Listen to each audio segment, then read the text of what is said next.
Kita akan kulineran ke Bekasi. Di sana ada cabang Sotomi Bogor Pak Udin Tribuners.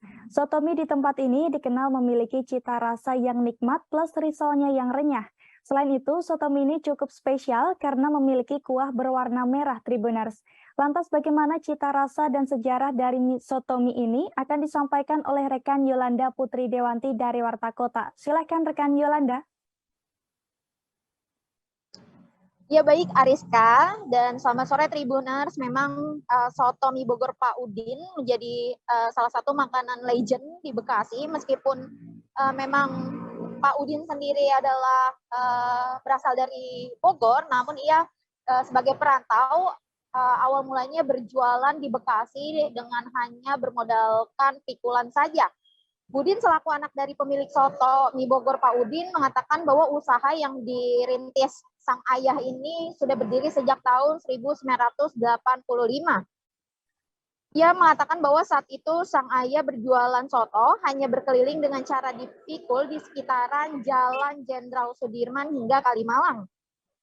Sehingga pada tahun 1990, saat sedang berkeliling untuk berjualan, sang ayah akhirnya bertemu dengan pemilik bengkel keturunan Chinese di kawasan Jalan Insinyur Haji Juanda. Lalu ia juga mengatakan bahwa hingga saat ini telah memiliki 10 cabang dan mempunyai 3 franchise yang tersebar di wilayah Bekasi. Adapun harga yang dibanderol soto mie Bogor Pak Udin ini sangat terjangkau, mulai dari 16.000 sampai 18.000 Tribuners sudah bisa mencicipi satu semangkok soto mie Bogor Pak Udin. Adapun isiannya sangat lengkap, yakni ada daging, mie kuning, bihun, risoles, dan aneka sayuran sebagai pelengkap serta taburan kerupuk emping. Kuah soto yang memiliki cita rasa yang gurih ini dan memiliki tekstur dan memiliki rasa yang cukup pedas, sehingga soto ini cocok dinikmati di segala suasana. Begitu Ariska.